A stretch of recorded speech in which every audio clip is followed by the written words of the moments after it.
Alright, and there we go. We found the little secret item. It is film. Now, what could that film be? I wonder. We'll find that out once we go past the first save room again, because in that save room was actually a dark room for developing film, and in this case here is the shotgun. We'll be taking that to Brad because that'll allow us to easily take Brad out in one fell swoop. So now that all of this is out of the way, we'll go ahead and advance the plot with Chris's diary. August 8th. I talked to the chief today once again, but he refused to listen to me. I know for certain that Umbrella conducted T-virus research in that mansion. Anyone infected turns into a zombie. But the entire mansion went up in that explosion, along with any incriminating evidence. Since Umbrella employs so many people in town, no one is willing to talk about the incident. It looks like I'm running out of options. August 17th. We've been receiving a lot of local reports about strange monsters appearing at random throughout the city. This must be the work of Umbrella. August 24th. With the help of Jill and Barry, I finally obtained information vital to this case. Umbrella has begun research on the new G-virus, a variation of the original T-virus. Haven't they done enough damage already? We talked it over and have decided to fly to the main Umbrella HQ in Europe. I won't tell my sister about this trip because doing so could put her in danger. Please forgive me, Claire. And underneath that we find the unicorn metal. It's actually for a puzzle in the beginning of the police station in the lobby. I didn't quite check that, but Leon! It's good to see you're still among the living. It looks like we're not gonna find your brother here after all.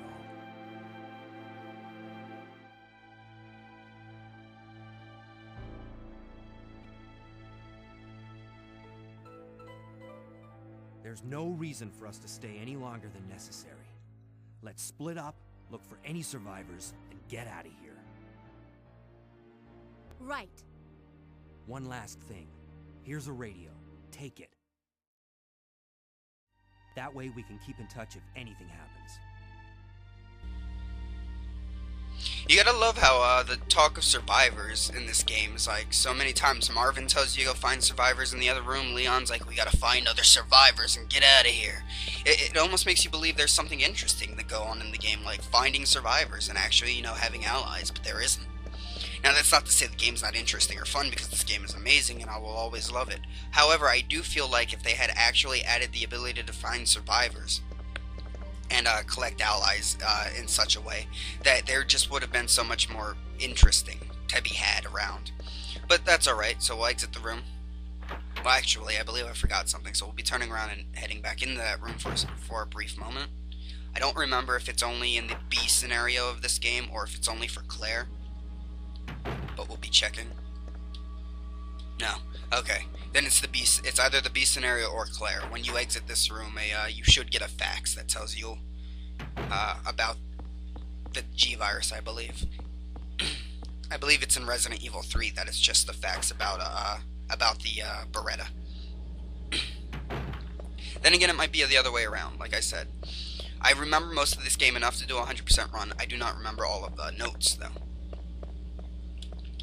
So we'll be heading back downstairs into the next save room to save, as usual, and to develop this film we have that we found on Wesker's desk. Now remember, this was Wesker's desk that we found this film on, and it took us 50 tries to find it. So it was clearly well hidden. So we'll be placing this in the inventory, and we'll keep everything else for now.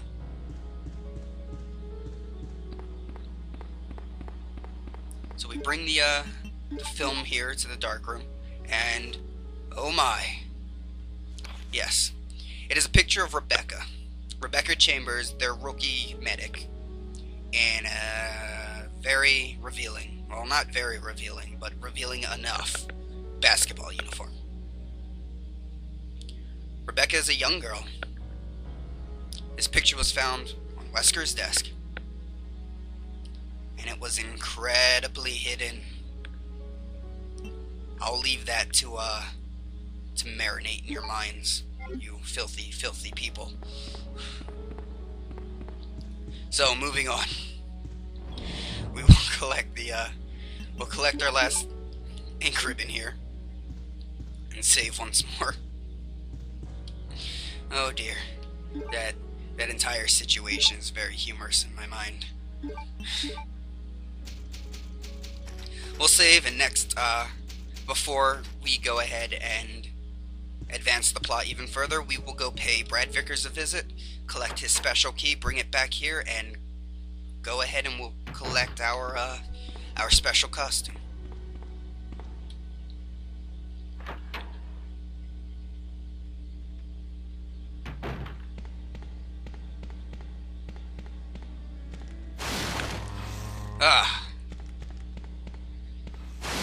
See, I knew these were here, but for some reason, no matter how many times I play this game, they will always get me. That is by far the cheapest scare tactic in this entire game, and it bugs me, because even though I know they're coming, they always get me.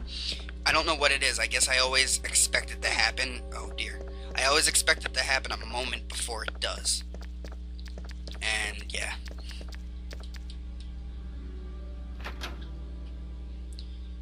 Cheap scare tactics are not my friend.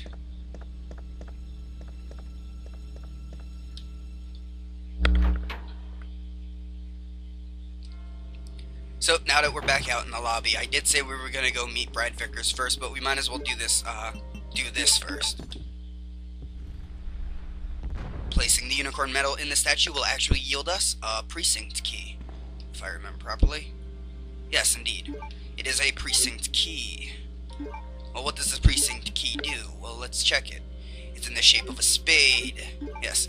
There are several doors in the police station that are locked. And if examined, you'll notice that the locks each hold a different card suit. Spade, ace, club, diamonds, and heart. So there's actually not much to say about that. That's pretty much all there is to it. You have to find these different precinct keys in the different suits and use them to progress through the police station. So hello, Brad. Bye, Brad. Your bulletproof vest didn't help you there, did it? So we'll pick up his special key, which I might be wrong about this, but we'll see when I do my Let's Play of Resident Evil 3. Yes, I do plan on doing a Let's Play of Resident Evil 3. However, I believe this is the exact same key picture. That's the exact same icon for the special key in Resident Evil 3 as well. Or the boutique key in Resident Evil 3, which you only collect after defeating the game at least once. Which allows Jill to collect her special costumes as well. So, now that we have the diamond key, we can actually collect the crank on the way back to collect the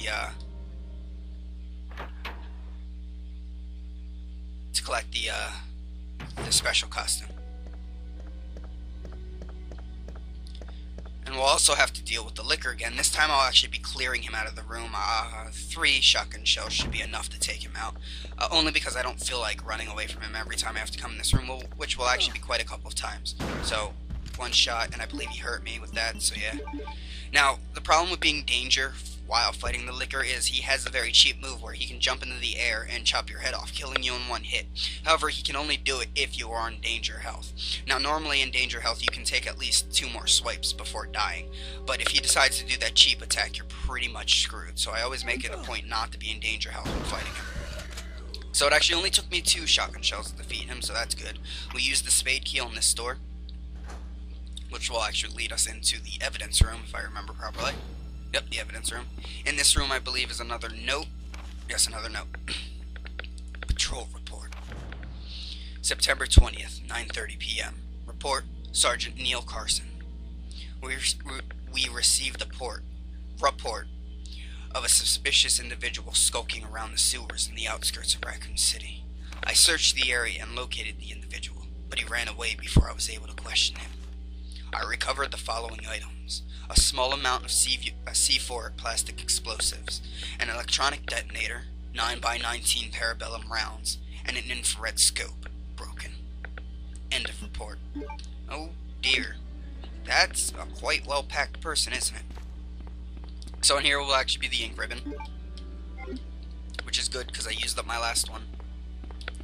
And if I remember properly, that's all you should be able to find in here other than the crank. So we'll be pushing this forward, climbing up top, and collecting our crank, a staple item in every Resident Evil game. It's just not a Resident Evil game without a crank. So we now have no inventory space left, so we'll be moving forward and heading back to the first save area.